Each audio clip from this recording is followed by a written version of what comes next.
إن الحمد لله نحمده ونستعينه ونستغفره ونعوذ بالله من شرور أنفسنا ومن سيئات أعمالنا. من يهده الله فلا مضل له ومن يضلل فلا هادي له، وأشهد أن لا إله إلا الله وحده لا شريك له، وأشهد أن محمدًا عبده ورسوله. يا أيها الذين آمنوا اتقوا الله حق تقاته ولا تموتن إلا وأنتم مسلمون.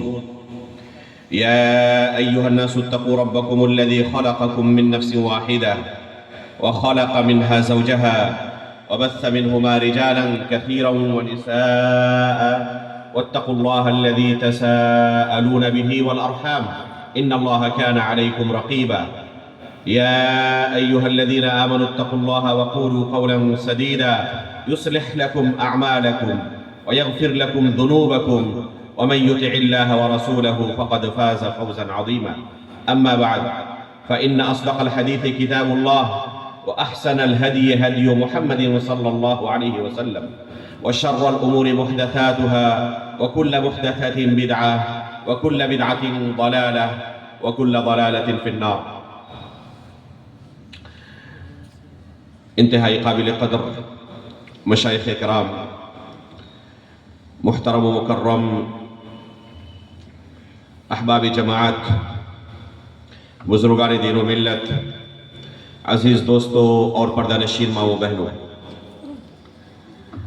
اللہ رب العالمین نے ہم انسانوں کو اس دنیا میں بھیجنے کے ساتھ ساتھ اس کی شریعت پر عمل کرنے کا مکلف بنایا ہے۔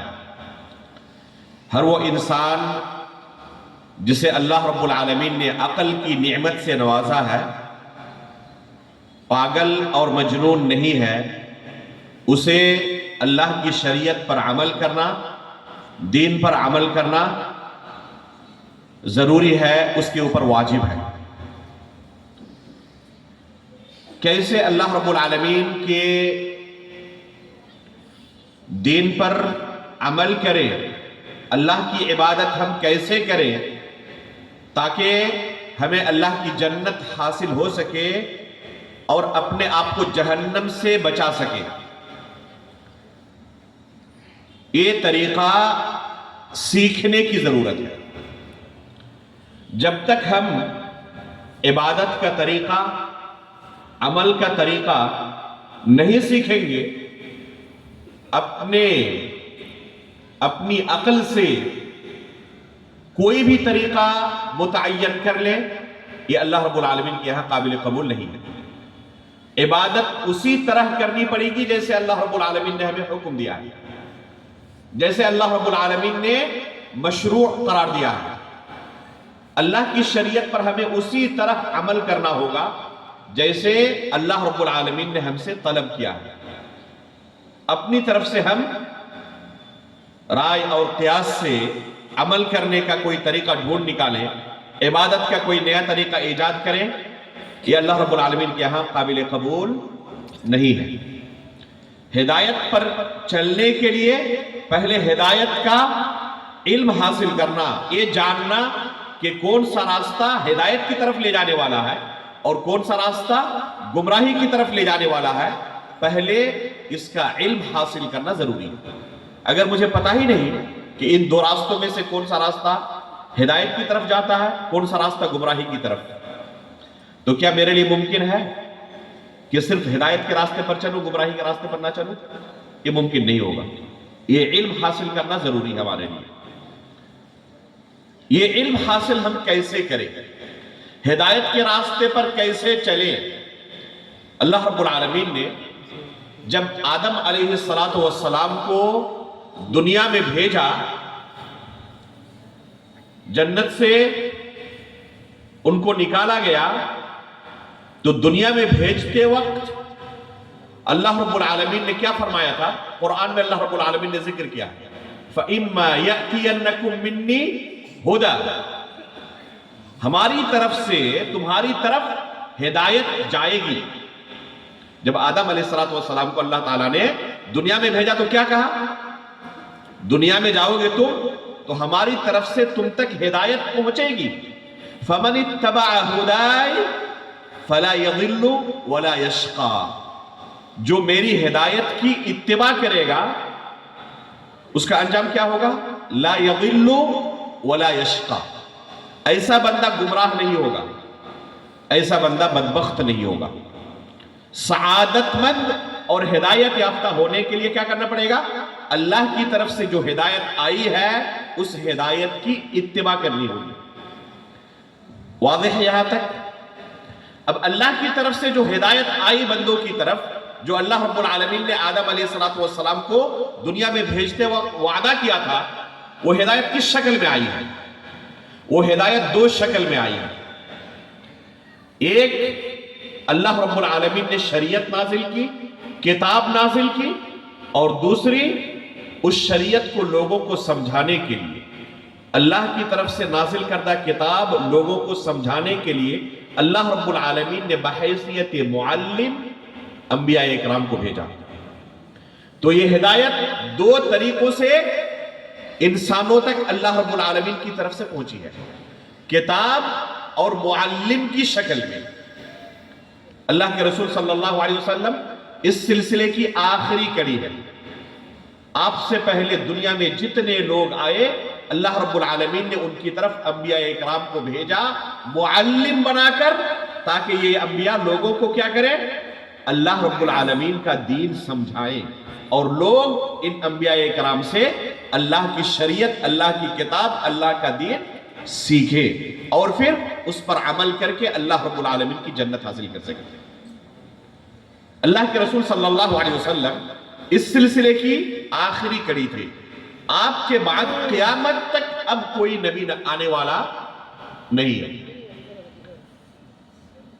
اب سوال پیدا ہوتا ہے کہ جب تک انبیاء کرام کا سلسلہ جاری تھا، اللہ کی طرف سے ہدایت کتاب اور نبی کی شکل میں آتی رہی، اب نبی صلی اللہ علیہ وسلم کے دنیا سے گزر جانے کے بعد جو لوگ دنیا میں آئیں گے وہ ہدایت کیسے حاصل کریں گے؟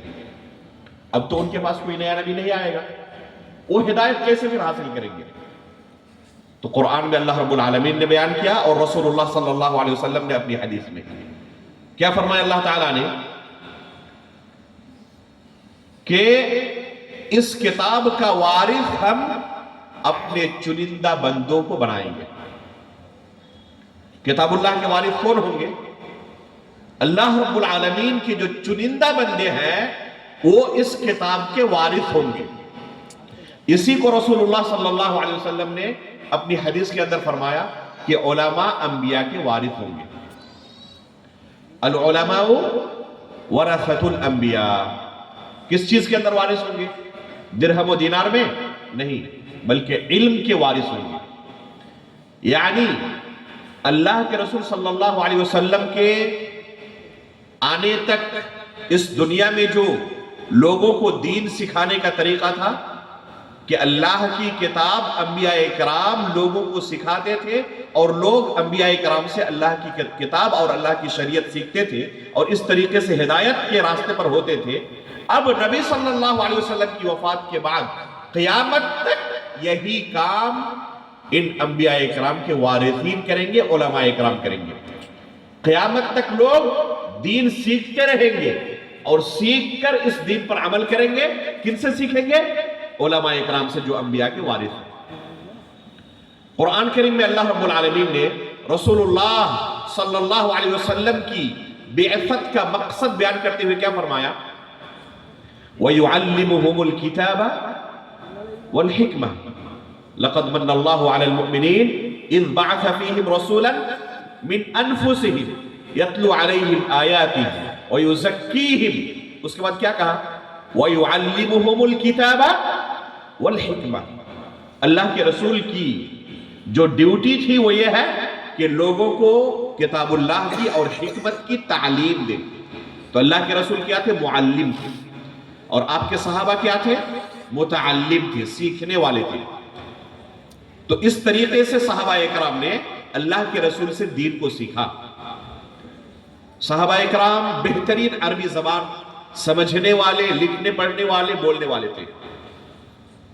اگر صرف کتاب سے اس دین کو سیکھ لینا ممکن ہوتا تو اللہ رب العالمین کہہ سکتے تھے کہ یہ قرآن ہے، تمہارے لیے شریعت اور دین ہے، اسے پڑھ لو اور اپنی طرف سے سمجھ کر اس پر عمل کر لو، جنت مل جائے گی۔ اللہ رب العالمین نے یہ طریقہ اختیار نہیں کیا، بلکہ رسول اللہ صلی اللہ علیہ وسلم کو معلم بنا کر بھیجا کہ رسول اللہ صلی اللہ علیہ وسلم سے تمہیں اس دین کو سیکھنا۔ اللہ کے رسول نے ایک دن، 2 دن، 1 سال، 2 سال تک نہیں، 23 سال تک مسلسل اس شریعت کی لوگوں کو تعلیم دی۔ جب شریعت کی تعلیم مکمل ہوئی تب اللہ کے رسول صلی اللہ علیہ وسلم اس دنیا سے رخصت ہوئی، اور پھر یہ فرمایا کہ یہ تعلیم و تعلم کا سلسلہ قیامت تک جاری رہنے والا ہے۔ عام لوگ علماء کرام سے دین کو سیکھیں گے۔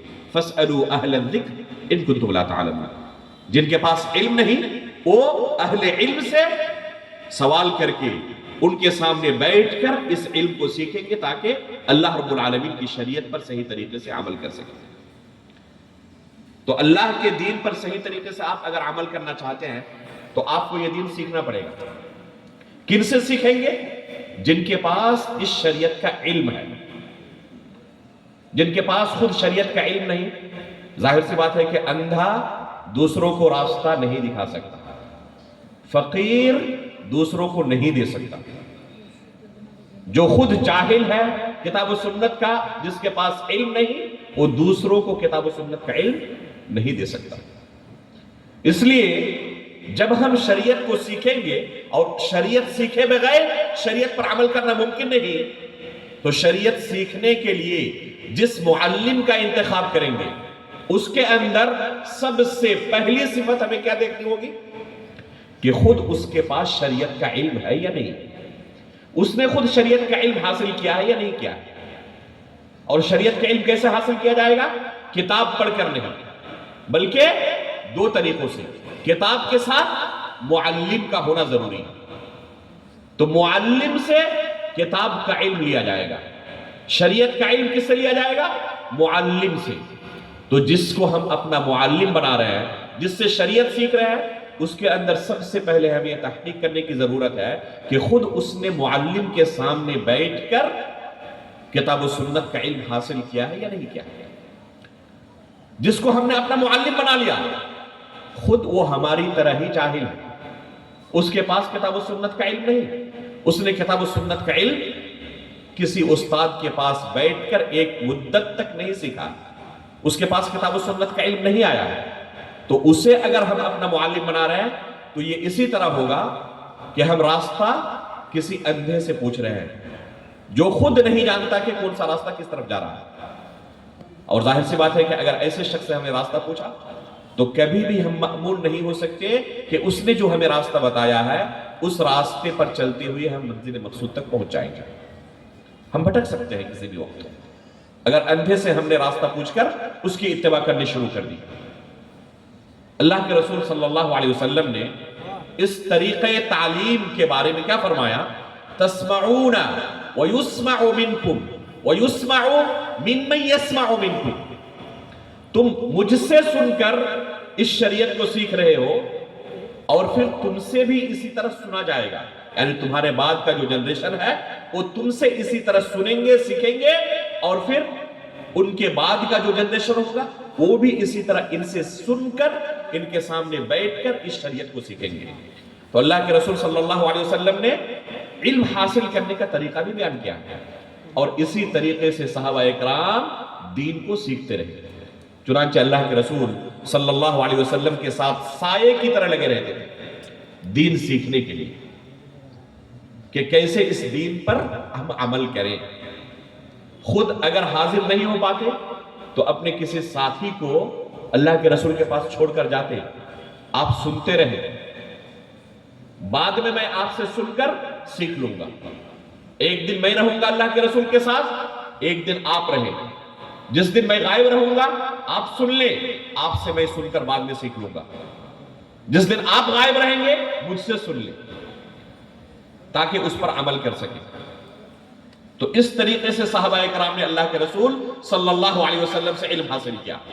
عبداللہ بن عباس رضی اللہ تعالی عنہ مشہور صحابی رسول ہے، قرآن کے سب سے بڑے معلم اور مفسر ہیں اس امت میں اللہ کے رسول صلی اللہ علیہ وسلم کے بعد. ترجمان القرآن جن کا لقب ہے الحبر البحر، جن کی کنیت جن کا لقب ہے عبداللہ بن عباس رضی اللہ تعالیٰ عنہ، قرآن کے اتنے بڑے مفسر کیسے ہوئے؟ اللہ کے رسول صلی اللہ علیہ وسلم سے علم حاصل کرتے ہیں. اللہ کے رسول صلی اللہ علیہ وسلم کے ساتھ سائے کی طرح لگے رہتے تھے. عمر بہت زیادہ نہیں تھی، چھوٹے سے بچے تھے. اللہ کے رسول صلی اللہ علیہ وسلم حد سے زیادہ اس صحابی کو عزیز رکھتے تھے، ان سے محبت کرتے تھے.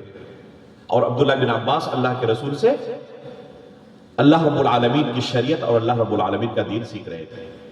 یہاں تک کہ فرماتے ہیں میری خالہ میمونہ رضی اللہ تعالی عنہ اللہ کے رسول صلی اللہ علیہ وسلم کی کون ہے؟ یہ زوجہ محترمہ، اللہ کے رسول کی بیوی. کہہ رہے ہیں کہ میمونہ رضی اللہ تعالی عنہ میری خالہ تھی، میں ان کے پاس جا کر رات کو سو گیا. مقصد کیا ہے؟ اللہ کے رسول رات کیسے گزارتے ہیں دیکھنے کے لیے اپنی آنکھوں سے. اللہ کے رسول صلی اللہ علیہ وسلم رات کو اٹھے، تہجد کی نماز آپ نے پڑھی، فوراً اٹھ کھڑے ہوئے اور اللہ کے رسول کے ساتھ انہوں نے بھی تہجد کی نماز پڑھی. جیسے ہی نماز کے لیے کھڑے ہوئے، اگر دو لوگ باجماعت نماز پڑھ رہے ہوں تو مقتدی کدھر کھڑے ہوں گے؟ داہنے طرف. عبداللہ بن عباس رضی اللہ تعالیٰ عنہ کو علم نہیں تھا، بائیں طرف کھڑے ہو گئے. نماز کی حالت میں اللہ کے رسول نے انہیں بائیں طرف سے اپنے داہنے طرف کھڑا کر دیا. علم حاصل ہو گیا ایک مسئلے کا، سیکھ لیا کہ اس مسئلے میں کیسے عمل کرنا ہے. تو اللہ کے رسول صلی اللہ علیہ وسلم کے ساتھ رہ کر انہوں نے اللہ کے رسول سے دین کو سیکھا. جب اللہ کے رسول صلی اللہ علیہ وسلم کی وفات ہو گئی تو اس کے بعد کیا کیا انہوں نے؟ اپنے ساتھیوں کے ساتھ، چھوٹے بچے تھے، کہا کہ اللہ کے رسول دنیا سے رخصت ہو گئے، لیکن اللہ کے فضل و کرم سے ابھی بھی بہت بڑے بڑے علماء اس امت کے موجود ہیں جن کے پاس اس شریعت کا علم ہے. ہمیں ان کی قدر کرنی چاہیے کہ جب تک یہ دنیا میں موجود ہے ان کے علم سے ہم فائدہ اٹھا لیں. اس لیے چلتے ہیں ان کے پاس اور ان سے دین سیکھنا شروع کرتے ہیں، اللہ کے رسول کی حدیثیں سننا شروع کرتے ہیں. ان کے ساتھیوں نے انکار کر دیا اور عبداللہ بن عباس رضی اللہ تعالیٰ عنہ کا ساتھ نہیں دیا. اکیلے نکل پڑے. کوئی ساتھ نہ دے تو کیا کرنا؟ چپ چاپ بیٹھ جانا؟ نہیں، اکیلے نکل پڑے. مدینے کی گرمی مشہور ہے، جنہوں نے مدینے میں زندگی گزاری ہے جانتے ہیں، خصوصاً گرمی کے موسم میں ایسا محسوس ہوتا ہے کہ جسم جل جائے گا، جھلس جائے گا. اس تپتی گرمی میں صحابہ کرام کے چوکھٹ پر جا کر بیٹھ جاتے. ظہر کے وقت، دوپہر کے وقت گرد و غبار کی وجہ سے پورا جسم مر جاتا، پھر بھی دروازہ نہیں کھٹکھٹاتے، انتظار کرتے کہ یہ صحابہ کرام قیلولہ کر کے گھر سے جب باہر نکلیں گے تو ان سے کچھ سن لیں گے، حدیثیں ان سے کچھ دین سیکھ لیں گے. یہ صحابہ کرام جب گھر سے باہر نکلتے دیکھتے کہ عبداللہ بن عباس رضی اللہ تعالیٰ عنہ ہمارے چوکھٹ پر موجود ہے، تعجب کے ساتھ کہتے کہ اللہ کے رسول کے چچا زاد بھائی، ہمارے دروازے پر آپ کو آنے کی کیا ضرورت تھی؟ آپ نے صرف خبر بھجوائی ہوتی، ہم خود آپ کے پاس آنا اپنا شرف سمجھتے، سعادت سمجھتے. کیونکہ عبداللہ بن عباس رضی اللہ تعالیٰ عنہ کس خاندان سے تعلق رکھتے تھے؟ آل بیت سے، اللہ کے رسول کے گھرانہ سے عبداللہ بن عباس رضی اللہ تعالیٰ عنہ کا تعلق تھا. اور صحابہ اکرام آل بیت کی تعظیم و تکریم کرنا اپنا شرف سمجھتے تھے. تو عبداللہ بن عباس رضی اللہ تعالیٰ عنہ کیا جواب دیتے کہ مجھے سیکھنا ہے، میں طالب ہوں، اور جو سیکھنا چاہتا ہے اسے استاد کے پاس آنا پڑتا ہے. اس طریقے سے عبداللہ بن عباس رضی اللہ تعالیٰ عنہ نے اس دین کو سیکھا. دوسرے صحابہ اکرام کی بھی یہی حالت تھی. ایک صحابی مکہ میں ہے، ہجرت کر کے نہیں آ سکے.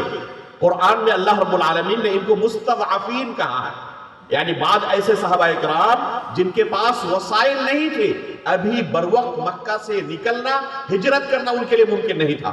تو اللہ رب العالمین نے ان مستضعفین کو معذور قرار دیا ہے کہ جب تک ان کے پاس استطاعت نہیں ہوتی، اگر یہ ہجرت نہ کر سکے تو انہیں گناہ نہیں ہوگا. یہ ابھی تک ہجرت نہیں کر سکے. عقبہ بن حارث رضی اللہ تعالیٰ عنہ، ان کی زندگی کے اندر ایک مسئلہ پیش آتا ہے. ایک دن ایک خاتون آ کر ان سے کہتی ہے، کیا کہتی ہے؟ کہ میں نے آپ کو اور آپ کی اہلیہ دونوں کو دودھ پلایا. وہ کہتے ہیں کہ مجھے تو اس کا علم نہیں. اہلیہ سے پوچھتے ہیں، وہ بھی انکار کرتی ہے کہ مجھے اس کا علم نہیں، کبھی گھر والوں نے نہیں بتایا.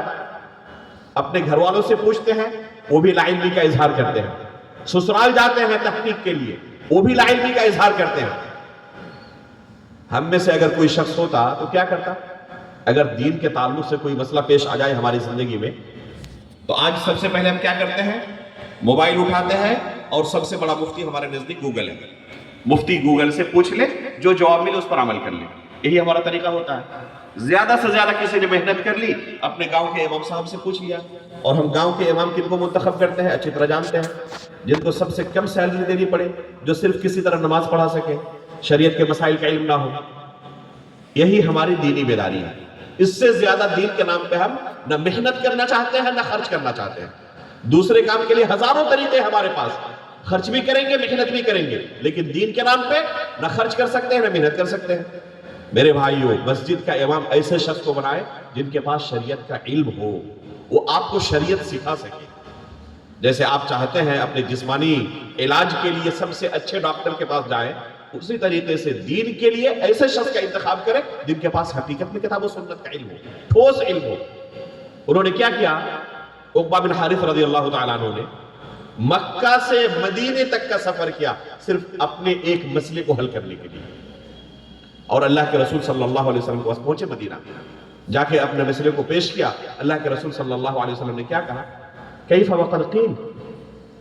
جب وہ خاتون خود کہہ رہی ہے کہ میں نے دودھ پلایا ہے، جب وہ خود دعویٰ کر رہی ہے، تو اس کے ساتھ کیسے تم آگے زندگی گزار سکتے ہو؟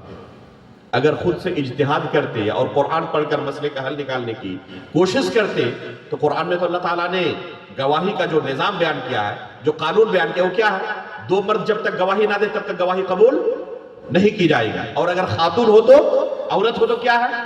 2 خاتون کی گواہی 1 مرد کے بالمقابل. اور یہاں معاملہ یہ ہے کہ صرف 1 خاتون ہے. اجتہاد کرتے تو کہتے آپ کی گواہی کا کوئی شرعی اعتبار نہیں ہے، لہذا اسی بیوی کے ساتھ رہتے تو زندگی بھر اس کے ساتھ غیر شرعی طریقہ جاری رہتا. لیکن انہوں نے شریعت کا علم حاصل کرنے کے لیے، مسئلے کی تحقیق کے لیے مکہ سے مدینے تک کا سفر کیا. اس سے ہمیں کیا تعلیم ملتی ہے؟ کہ دین ہمارے نزدیک سب سے اہم ہونی چاہیے، اور خود سے اجتہاد ہمیں نہیں کرنا چاہیے، اور اس کے لیے کسی کا بھی انتخاب ہمیں نہیں کرنا چاہیے، بلکہ جن کے پاس شریعت کا علم ہے ان کے پاس جانا چاہیے. اس طریقے سے صحابہ اکرام نے دین کا علم سیکھا. اس زمانے میں تابعین، تبع تابعین کے زمانے میں کچھ لوگ ایسے پیدا ہوئے جنہوں نے محنت کا راستہ نہ اختیار کر کے شارٹ کٹ راستہ اختیار کرنے کی کوشش کی. کیا شارٹ کٹ راستہ؟ ایک عالم کے پاس جا کر بیٹھے اور ایک لمبی مدت تک اس سے شریعت کا علم سیکھے، کتاب و سنت کا علم سیکھے. اس کے لیے بڑی محنت کی ضرورت ہے، سفر کرنے کی ضرورت ہے، اس عالم کے وقت کے مطابق حاضر ہونے کی ضرورت ہے، بڑی محنت کرنی پڑتی ہے. یہ علم حاصل کرنا، سیکھنا اتنا آسان نہیں ہے. سالوں سال تک، 10 سال، 15 سال، 20 سال تک سیکھنے کے بعد کسی کے پاس کتاب و سنت کا تھوڑا سا علم آتا ہے. تو اس کے لیے بڑی محنت کی ضرورت پڑتی ہے. بعض لوگ تابعین، تبع تابعین کے زمانے میں ایسے پیدا ہوئے جنہوں نے یہ مشقت والا راستہ چھوڑ کر آسانی والا راستہ، شارٹ کٹ راستہ اختیار کرنا شروع کیا. کیا کیا انہوں نے؟ جب کتابیں مارکیٹ میں آ گئی کچھ، تو ان کتابوں سے ہی ڈائریکٹ علم لینا شروع کر دیا. کتابوں سے رٹ کر لوگوں کو جو کچھ رٹے تھے سکھانا شروع کر دیا.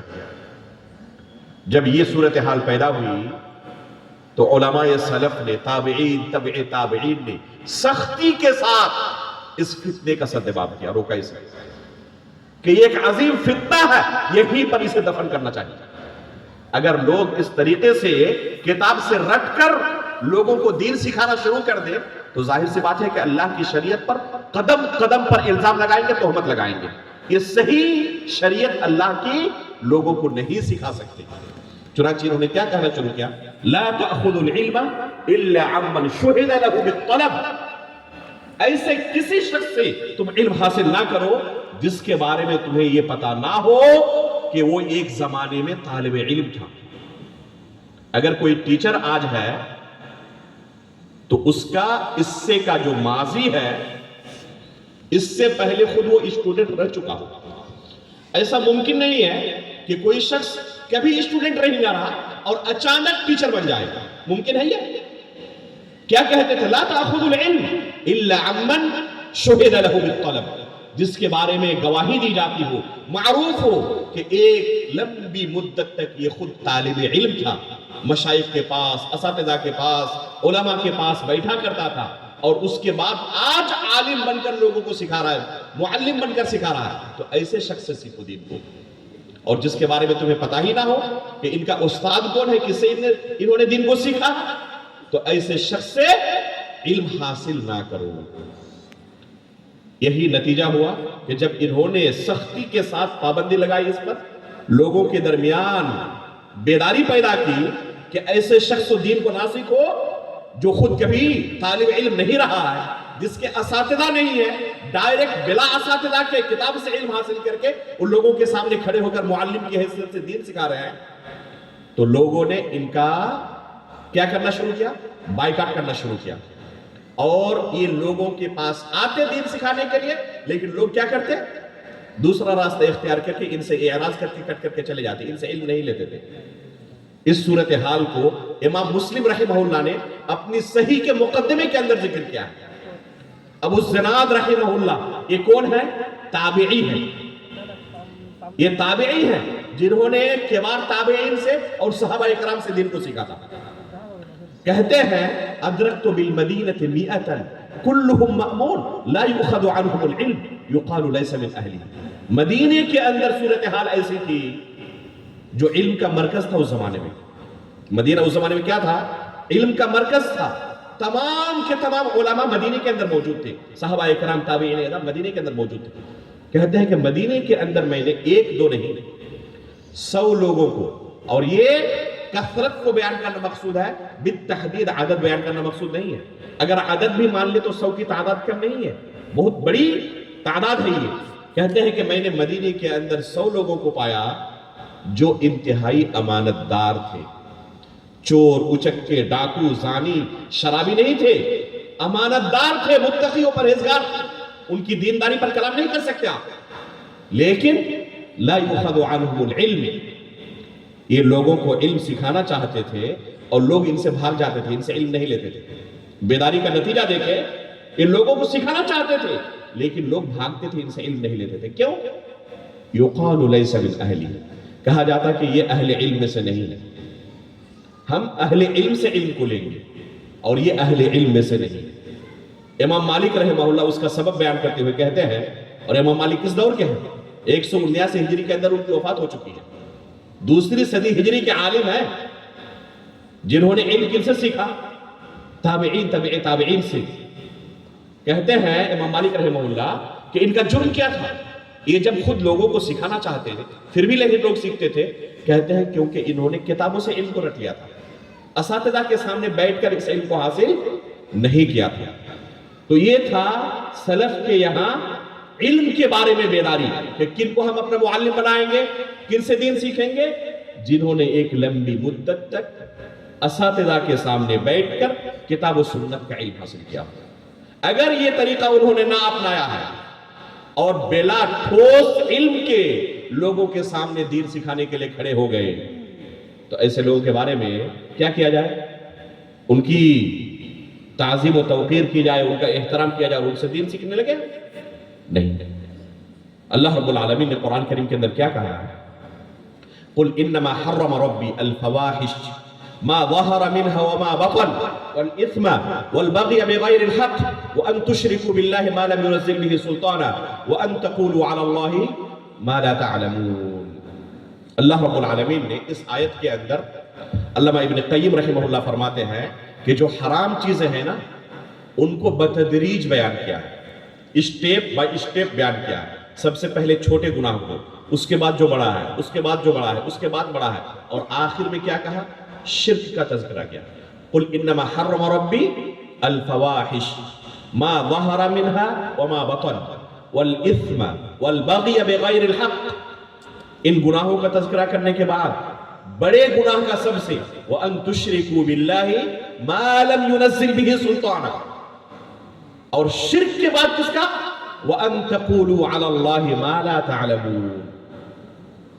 اللہ رب العالمین نے اس آیت میں شرک کے بعد کس گناہ کا تذکرہ کیا ہے کہ جس کا تمہیں علم نہیں اللہ کے بارے میں، اس کی شریعت کے بارے میں تم لوگوں کو بیان کرو۔ ہمارے پاس کتاب و سنت کا علم نہیں ہے اور اس کے باوجود اللہ کے بارے میں، اس کی شریعت کے بارے میں ہم لوگوں کو کیا کہہ رہے ہیں؟ بیان کر رہے ہیں۔ تو اللہ رب العالمین نے اس گناہ کا تذکرہ کس کے بعد کیا؟ شرک کے بعد کیا۔ علماء فرماتے ہیں کہ اس گناہ کو شرک سے بھی بڑا کرنے کی وجہ کیا ہے؟ بڑا کر کے دکھانے کی، ایک بندہ اگر شرک کرتا ہے تو اس کا گناہ صرف اس کی ذات تک محدود ہوتا ہے، لیکن جو بلا علم لوگوں کو دین سکھاتا ہے تو تمام کے تمام لوگ گمراہ ہوتے ہیں جو اس سے دین سیکھ رہے ہوتے ہیں۔ اللہ کے رسول صلی اللہ علیہ وسلم نے اس منظر کو کس طرح بیان کیا ہے؟ ان هذا العلم ينتزع انتزاعا، کہ یہ علم آخر میں اٹھا لیا جائے گا۔ کس طرح سے علم اٹھایا جائے گا؟ ایک بندہ عالم ہے اچانک جاہل بن جائے گا؟ نہیں، یؤخذ العلم بقبض العلماء، یقبض العلم بقبض العلماء۔ علماء دنیا سے اٹھیں گے، ان کی وفات ہوگی اور جو ان کے پاس علم تھا دنیا سے اٹھ جائے گا۔ اس طریقے سے علماء کی وفات کے ساتھ دنیا سے آہستہ آہستہ یہ علم اٹھتا رہے گا۔ ابھی حال کے برسوں میں جو کبار علماء وفات پائے ان کے بارے میں دیکھیں، شیخ البانی رحمہ اللہ دنیا سے گزر گئے، آج تک ان کے مقام کو بھرنے والا دوسرا عالم پیدا ہوا؟ اسی طریقے سے اس دنیا سے علم اٹھتا جائے گا۔ جب علم اس طرح اٹھتا جائے گا، علم کی تنزلی ہوگی تو لوگ کیا کریں گے؟ اتخذ الناس رؤوسا جہالا، جاہلوں کو لوگ مفتی بنا لیں گے اور آ کر ان جاہلوں سے سوال کریں گے، اور یہ جاہل ہونے کے باوجود لوگوں کو اللہ کا دین سکھائیں گے۔ نتیجہ کیا ہوگا؟ یضلون ویضلون، یہ خود گمراہ ہوں گے، دوسروں کو گمراہ کریں گے۔ آپ ان جاہلوں سے دین سیکھ کر ہدایت نہیں پا سکتے، نتیجہ گمراہی ہوگی۔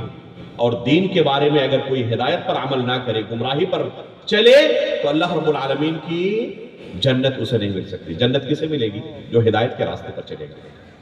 اس لیے کیا پتا چلا کہ ہم علم سیکھیں گے ضرور، لیکن کن سے؟ جن کے پاس کتاب و سنت کا علم۔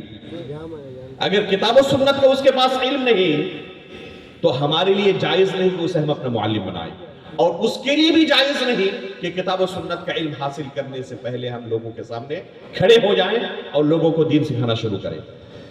لوگوں کے ذہن میں آ رہا ہوگا، ہم نے تو اب تک سنا تھا کہ دعوت کا کام ہر ایک کے اوپر فرض ہے، اور ابھی ہم سن رہے ہیں کہ صرف علماء کرام ہی لوگوں کو دعوت دے سکتے ہیں، لوگوں کو دین سکھا سکتے ہیں۔ میرے بھائیوں، حقیقت میں ہم نے دعوت کا جو شریعت میں وسیع مفہوم ہے اسے نہایت محدود دائرے میں قید کر دیا۔ دعوت کا مفہوم شریعت میں بہت وسیع ہے، اس کے بہت سارے مراحل ہیں، درجات ہیں۔ ادنا درجے کی جو دعوت ہے وہ اللہ رب العالمین نے ہر مسلمان پر فرض کیا ہے۔ اسی کو اللہ رب العالمین نے سورۃ العصر کے اندر بیان کیا ہے کہ ہر کوئی خسارے میں ہے سوائے 4 قسم کے لوگوں کے، الا الذین آمنوا پہلے نمبر پر، وعملوا الصالحات دوسرے نمبر پر، وتواصوا بالحق یہ تیسرے نمبر پر، وتواصوا بالصبر چوتھے نمبر پر۔ تو تیسرے نمبر پر کیا کہا؟ وتواصوا بالحق، حق کی تلقین کرتے ہیں، ایک دوسرے کو حق کی تلقین کرتے ہیں، اور یہی دعوت ہے۔ تو دعوت ہر بندے پر فرض ہے، ہر خاتون پر فرض ہے، لیکن کون سی دعوت؟ جو دعوت کا ادنا درجہ ہے، جسے اللہ رب العالمین نے ہر بندے پر فرض کیا ہے، جو اہل علم کی اصطلاح میں معلوم من الدین بالضرورہ کہا جاتا ہے، یعنی بحیثیت مسلمان جس مسئلے کا علم ہر ایک کو ہونا چاہیے۔ مثال کے طور پر، جیسے کہ مثال لے کر علامہ نووی رحمہ اللہ نے فرمایا ہے، جیسے نماز فرض ہے، روزہ فرض ہے، کوئی ایسا مسلمان ہوگا جسے اس کا علم نہیں ہے؟ لہذا ماہ رمضان آ رہا ہے، ابھی ہر بندے پر واجب ہے کہ اپنے ماتحت لوگوں کو روزے کا حکم دے۔ اگر آپ عالم دین نہیں ہے، لکھنا پڑھنا نہیں جانتے، اور آپ کا بیٹا بالغ ہو جانے کے باوجود روزہ نہیں رکھ رہا ہے، تو آپ کے اوپر فرض ہے کہ اسے آپ روزے کا حکم دیں. یہ دعوت نہیں ہے، یہ دعوت ہے. یہ درجہ دعوت کا اللہ رب العالمین نے ہر ایک پر فرض کیا. ایسے مسائل جو مجمع علیہ ہیں، جن کے بارے میں ادنا بھی کوئی اختلاف نہیں ہے، ہر مسلمان جس مسئلے کو جانتا ہے. کوئی ایسا مسلمان ملے گا جو نہ جانتا ہو کہ زنا حرام ہے، شراب حرام ہے؟ ہر مسلمان جانتا ہے. اگر کسی کے گھر میں زنا اور شراب چل رہا ہو تو اس پر فرض ہے کہ اس پر پابندی لگائے، اسے روکے. اگر کہے میں عالم دین نہیں تھا، میں کیسے دعوت دوں؟ بچ پائے گا اللہ کے پاس؟ نہیں بچ پائے گا. اللہ رب العالمین نے دعوت کا یہ حصہ اس پر بھی فرض کیا ہے. یہ مقدار دعوت کی اس کے اوپر بھی فرض ہے. اللہ کے پاس ایک کہہ کر نہیں بچ پائے گا کہ میں عالم دین نہیں تھا اس لیے میں نے دعوت نہیں دی. تو میرے بھائیو، دعوت کا یہ ادنا درجہ جو ہے وہ ہر ایک پر فرض ہے. عالم ہونا اس کے لیے شرط نہیں ہے. کن مسائل کے تعلق سے؟ جن مسائل کا جاننا ہر مسلمان کے لیے ضروری ہے. ہمارا اللہ وحدہ لا شریک ہے، عبادت کا مستحق وہی ہے، اس کے علاوہ کسی کی عبادت نہیں کی جا سکتی.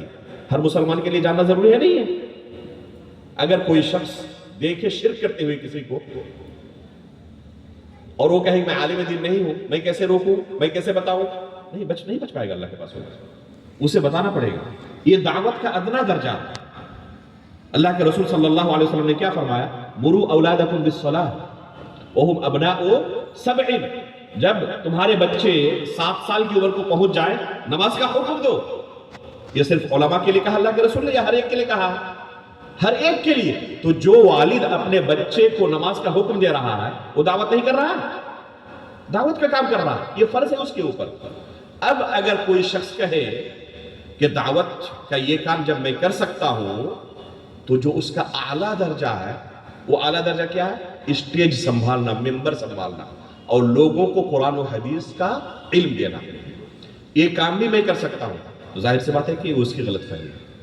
یہ دعوت کا اعلیٰ درجہ ہے.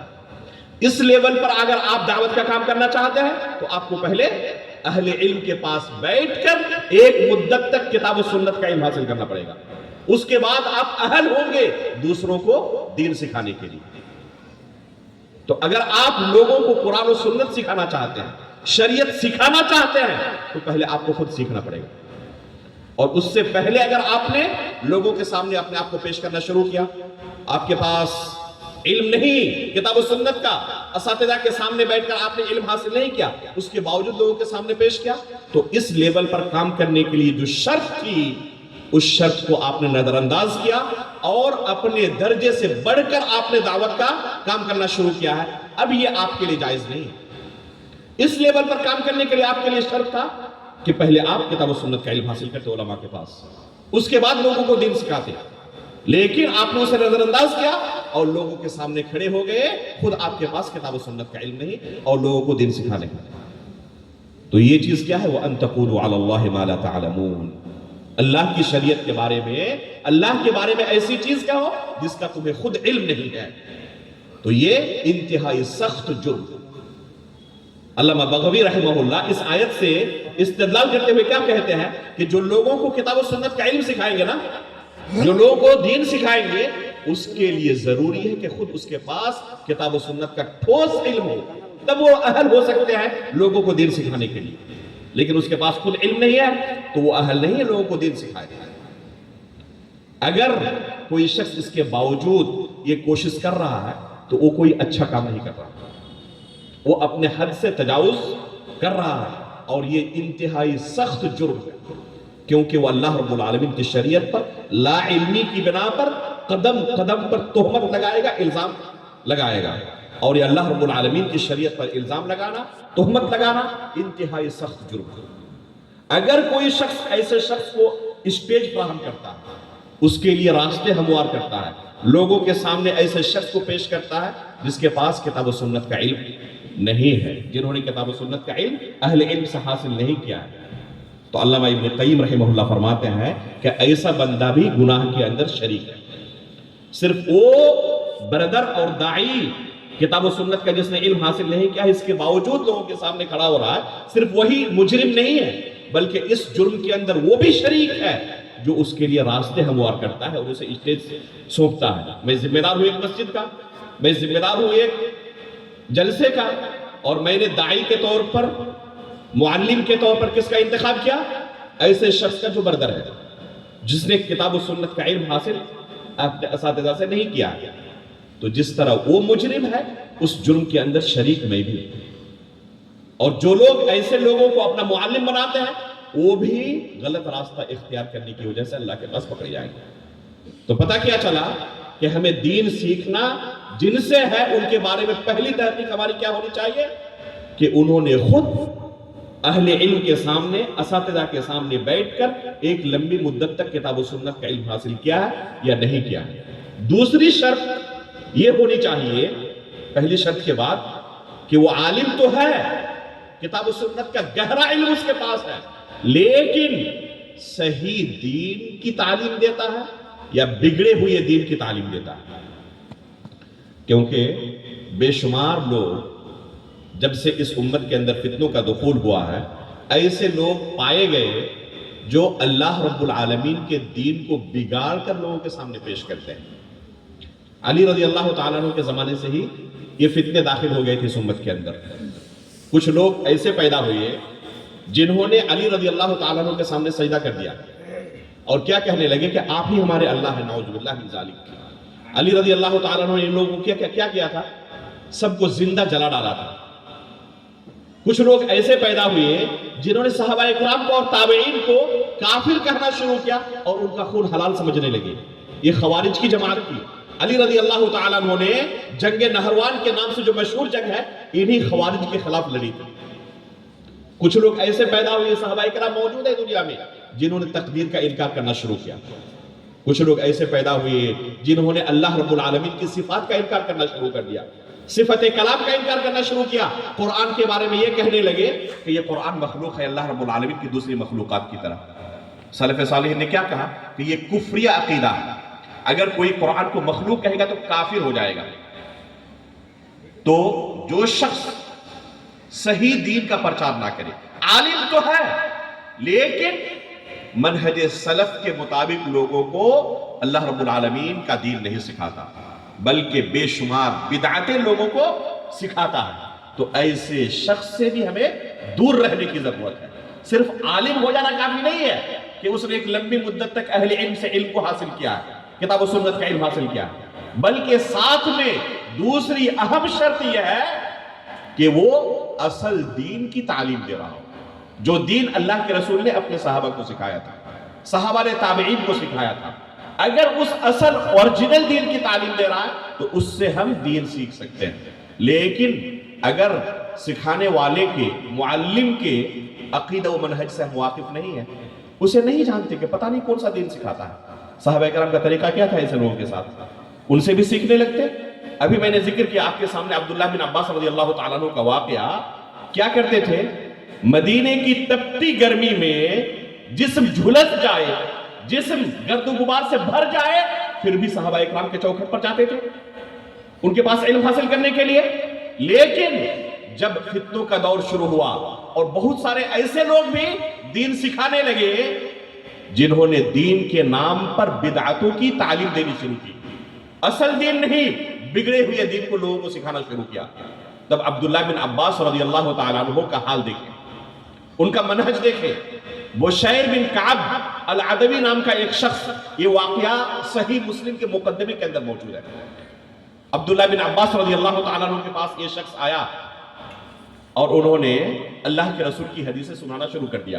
قال رسول اللہ صلی اللہ علیہ وسلم، قال رسول اللہ صلی اللہ علیہ وسلم، اس طرح کہنا شروع کیا. عبداللہ بن عباس رضی اللہ تعالیٰ عنہ کو خود آ کے سنا رہا ہے اور عبداللہ بن عباس کیا کر رہے ہیں؟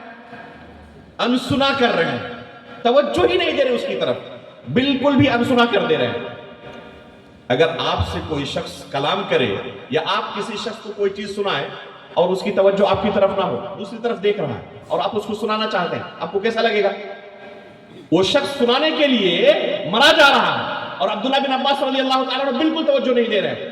وہ شخص کیا کہہ رہا ہے؟ عبداللہ بن عباس آپ کو کیا ہو گیا؟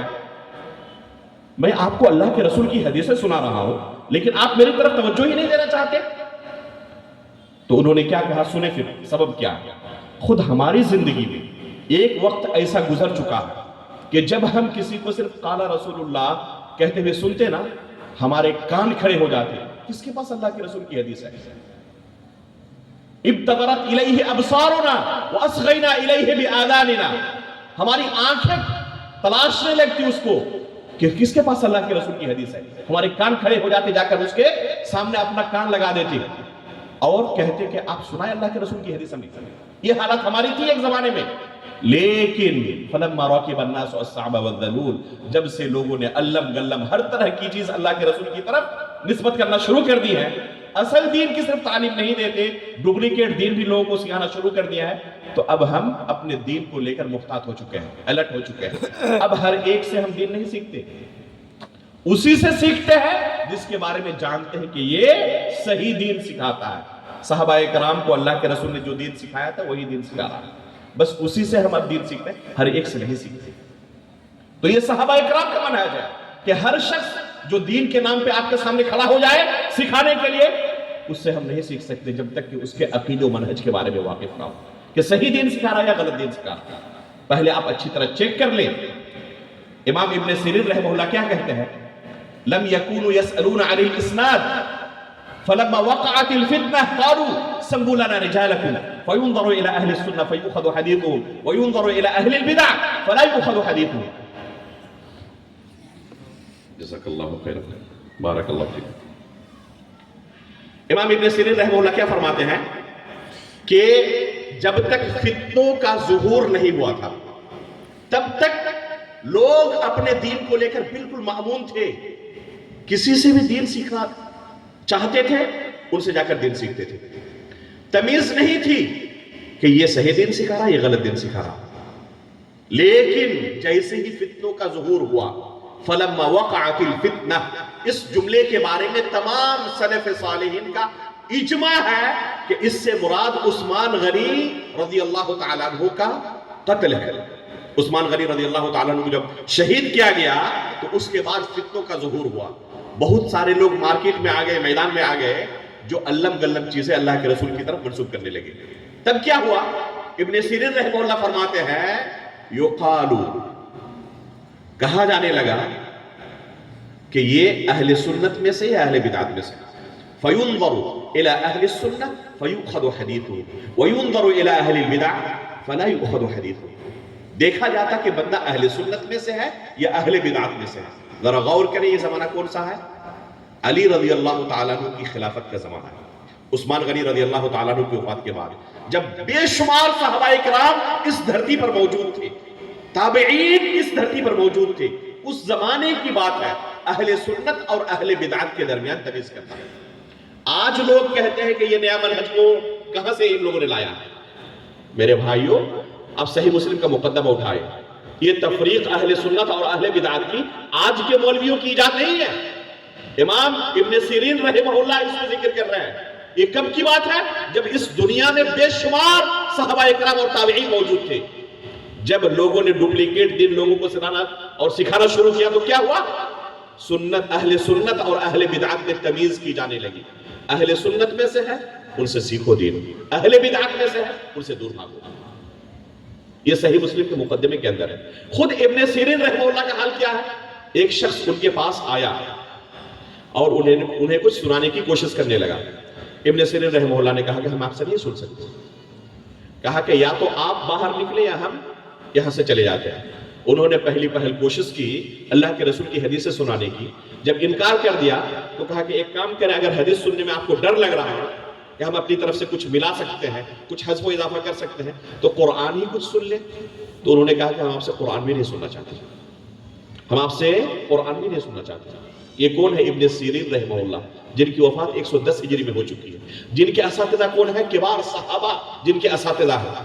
ان کا منہج یہ ہے کہ کسی بدعتی سے کچھ بھی سننا گوارا نہیں۔ کیوں؟ اس سے جو کچھ آپ سنیں گے صرف علم حاصل آپ کو نہیں ہوگا۔ خود فرماتے ہیں ان هذا العلم دین فانظروا عمن تأخذون دینکم۔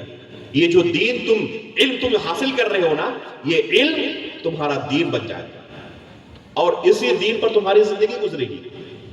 تو اچھی طرح جانچ لو کہ کس سے تم یہ دین حاصل کر رہے ہو۔ اگر کسی بدعتی سے تم نے دین حاصل کیا تو کسی بدعتی کے پاس اوریجنل دین ملے گا یا بگڑا ہوا دین ملے گا؟ بدعتی سے اوریجنل دین نہیں مل سکتا آپ کو، بگڑا ہوا ڈپلیکیٹ دین ملے گا، اور یہی ڈپلیکیٹ دین آپ کا دین بن جائے گا. اور قبر کے اندر جب آپ سے پوچھا جائے گا وما دینک، تمہارا دین کیا ہے، تو اس وقت جواب میں آپ کیا کہیں گے؟ جس دین پر آپ کی زندگی گزری ہے. اگر سنت کے مطابق دین پر زندگی گزری ہے تو ورجنل دین آپ پیش کریں گے فرشتے کے جواب میں، اور بدعتوں پر آپ کی زندگی گزری ہے، بگڑا ہوا دین آپ کے پاس، وہی بگڑا ہوا دین آپ پیش کریں گے. اور اللہ رب العالمین کون سا دین قبول فرمائے گا؟ وَمَن يَبْتَغِ غَيْرَ الْإِسْلَامِ دِينًا فَلَن يُقْبَلَ مِنْهُ، جو اسلام اللہ تعالیٰ نے نازل کیا ہے بس وہی اللہ تعالیٰ قبول کرنے والا ہے. اور آپ ڈپلیکیٹ اسلام اللہ کے سامنے پیش کریں، ڈپلیکیٹ دین پیش کریں، بگڑا ہوا دین پیش کریں، ہرگز آپ سے قبول نہیں کیا جائے گا. تو میرے بھائیو، اگر کسی ایسے شخص سے آپ دین سیکھ رہے ہیں، عالم تو ہے لیکن بے شمار انحرافات کے شکار ہے، وہ صحابہ اکرام کو طعن و تشنیع بھی کرتا ہے، اللہ رب العالمین کی توحید کے بارے میں گفتگو نہیں کرتا. اگر کرتا ہے تو اللہ رب العالمین کے اسماء و صفات کو بگاڑ کر لوگوں کو سکھاتا ہے. اصل جو عقیدہ صحابہ اکرام کا تھا، تابعین کا تھا، اللہ رب العالمین کے بارے میں وہ عقیدہ نہیں سکھاتا، بلکہ کن کا عقیدہ سکھاتا؟ جہمیہ کا عقیدہ آپ کو سکھاتا، خوارج کا عقیدہ، معتزلہ کا عقیدہ، اشاعرہ کا عقیدہ، ماتریدیہ کا عقیدہ آپ کو سکھاتا ہے. جو گمراہ فرقے اس دنیا میں پیدا ہوئے ان کا عقیدہ آپ کو سکھا رہا ہے. وہی آپ کا عقیدہ بن جائے گا؟ نہیں بن جائے گا. ویسے بھی عام لوگوں کے یہاں کوئی تمیز نہیں ہوتی. میں آپ کو بتاؤں، مولانا مودودی کی جو تفسیر ہے یا ان کی جو دوسری کتابیں ہیں، ان کتابوں کے اندر جو دین انہوں نے سکھایا ہے، تو جتنے گمراہ فرقے ہیں ان گمراہ فرقوں کے گمراہ عقائد کا مجموعہ ہے ان کی کتابیں. اللہ رب العالمین کے بارے میں جہمیہ، اشاعرہ، ماتریدیہ کے عقیدے کے مطابق انہوں نے عقیدہ پیش کیا، اور میں نے اپنے بعض دروس کے اندر ان کی کتابوں سے عبارت پڑھ کر لوگوں کو سنایا. صحابہ اکرام کے بارے میں جو روافض کا منہج ہے اسی منہج پر چلتے ہوئے صحابہ اکرام پر طعن و تشنیع کی ہے. خلافت و ملوکیت نامی کتاب میں اگر ایسے لوگوں سے، ایسے حضرات سے جو جماعت اسلامی سے جڑے ہوئے ہیں یا اس سے متاثر ہیں یا ان کی کتابوں کے دلدادہ ہیں، انہی کے افکار سے متاثر ہیں، تو ایسے لوگوں کے پاس صحابہ اکرام کی محبت آپ سیکھیں گے؟ اللہ رب العالمین کے بارے میں حقیقی توحید جو ہے وہ سیکھیں گے؟ ظاہر سی بات ہے کہ جو چیز موجود ہے وہی چیز آپ کو سکھائیں گے. اور بلا علم آپ چونکہ تمیز کی صلاحیت نہیں رکھتے، لوگ کیا کہتے ہیں؟ اچھی باتیں لیں گے، بری باتیں چھوڑ دیں گے. ایسے لوگوں سے پوچھنا چاہتا ہوں کہ بس 2-4 چیزیں بیان کر دیں جو آپ کو بری لگی ہو، آپ نے چھوڑ دیا. ایک بیان نہیں کر سکتے. وہ ہر چیز کو قبول کرتے ہیں کیونکہ انہیں پتہ ہی نہیں ہے کہ کون سی چیز اچھی ہے، کون سی چیز بری ہے. یہ تمیز کی صلاحیت نہیں ہوتی. صلاحیت بھی آپ کے پاس ہو. ابھی ہم نے ابن سیرین اور ابن عباس رضی اللہ تعالیٰ عنہ کا منہج دیکھا کہ کچے عالم تھے، علم کے پہاڑ تھے، اس کے باوجود سننا گوارا کیوں نہیں کرتے تھے؟ کیونکہ ان کے پاس جو علم تھا نا، جو دین تھا، اصل تھا، ورجنل تھا. کسی طرح کا اس میں بدعت کا کوئی دھبا نہیں تھا. اگر ان سے سنیں گے تو یہ اصل اور ورجنل دین پر بدعت کا دھبا لگ جائے گا، اور اسی حالت میں وفات ہو گئی تو اللہ رب العالمین کے پاس کون سا دین ہم پیش کریں گے؟ بدعت کا دھبا لگا ہوا دین. یہ چاہتے تھے کہ جو ہمارے پاس ورجنل دین ہے نا اسی پر ہماری وفات ہو جائے، کسی بدعتی کی کوئی آواز ٹکرائے گی نہیں ہمارے کانوں سے، اور جیسے ہی وفات ہو ہم اصل دین فرشتے کے سامنے پیش کر دیں، ہمیں نجات مل جائے. تو میرے بھائیو، اپنے دین کی حفاظت کرنی ہے. جو دین آپ کے پاس ہے اسے حفاظت کریں، جیسے اپنے بہو بیٹیوں کی حفاظت کرتے ہیں چور اچکوں سے، مال کی حفاظت کرتے ہیں چور اچکوں سے، اسی طرح دین کے جو لٹیرے ہیں، دین کے جو چور اچکے ہیں، ان لٹیروں سے بھی اپنے دین کی حفاظت کرنے کی ضرورت ہے تاکہ آپ کا دین محفوظ رہے. اللہ کے رسول صلی اللہ علیہ وسلم اپنے ہر خطبے کے اندر کیا فرماتے تھے؟ ان کل محدثۃ بدعہ وکل بدعۃ ضلالہ. کیوں کہتے تھے؟ یہ الرٹ کرنا تھا صحابہ اکرام کو کہ تمہیں اپنے دین کی حفاظت کرنی ہے ان بدعتوں سے اور ان بدعتیوں سے. تمام سلف صالحین کا اجماعی عقیدہ ہے کہ اہل بدعت سے ہم قریب نہیں ہو سکتے، ان کی مجلسوں میں نہیں بیٹھ سکتے، ان کی کتابوں سے استفادہ نہیں کر سکتے، بلکہ جو اصل ورجنل خالص صاف شفاف دین لوگوں کے سامنے پیش کرے، بس انہی سے ہم دین سیکھ سکتے ہیں. ویسے بھی ہمارے پاس وقت کتنا ہوتا ہے؟ انتہائی محدود وقت ہوتا ہے دین سیکھنے کے لیے. اگر وہ انتہائی محدود وقت بھی ہم نے ان بدعتیوں کو دے دیا, ان منحرفین کو دے دیا, تو صحیح دین سکھانے والوں کو کب سنیں گے ہم؟ آپ کی پوری زندگی گزر جائے گی کسی ایک خالص سلف عالم کے درس کو سنتے ہوئے, اس کے باوجود ایک عالم سے پورا نہیں سیکھ سکتے آپ. شیخ ابو زید زبیر حفظہ اللہ, ان کے کتنے درس موجود ہیں یوٹیوب کے اندر. ہو سکتا ہے کہ آپ کی پوری زندگی گزر جائے ان کے تمام درس کو آپ نہ سن سکے, جو اصل دین لوگوں کو سکھاتے ہیں انتہائی آسان اسلوب میں. اس طرح کے بے شمار علماء اکرام ہمارے ہندوستان کے اندر موجود ہیں جن کے علم کی گواہی دی جاتی ہے. میں نے مثال کے طور پر ایک ذکر کیا. تو ایسے علماء اکرام سے دین کو سیکھیں, آپ کے پاس اصل ورجنل دین آئے گا. لیکن آپ نے اختیار کیا پہلے نمبر پر کسی برادر کو اور دوسرے نمبر پر کسی منحرف کو, تو آپ کے پاس ورجنل دین آئے گا. آپ چاہتے ہیں بالو کھائیں اور منہ کرکرانا ہو, ممکن ہے میرے بھائیوں؟ ممکن نہیں ہے. اس لیے اس دین کی قدر کریں, اس کی حفاظت کریں. معمولی عمل ہو لیکن سنت کے مطابق ہو, بہت اللہ کو محبوب ہے. بے شمار عمل ہو لیکن بدعتوں سے گھرا ہوا ہو, اللہ رب العالمین اسے قبول نہیں کرنے والا ہے. اللہ رب العالمین سے ہم دعا کرتے ہیں کہ اللہ رب العالمین ہمارے اندر بیداری پیدا کرے. اللہ رب العالمین حق اور باطل کے درمیان تمیز کی ہمارے اندر صلاحیت پیدا کرے. اہل علم سے جو صحیح دین لوگوں کو سکھاتے ہیں ان سے جڑے رہنے کی, اور صرف انہی سے دین سیکھنے کی ہمیں توفیق عطا فرمائے. ایمان کی حالت پر ہماری وفات ہو, نبیین, صدیقین, شہداء و صالحین کے ساتھ ہمارا حشر ہو. آمین. تقبل یا رب العالمین. وصلی اللہ علی نبینا محمد.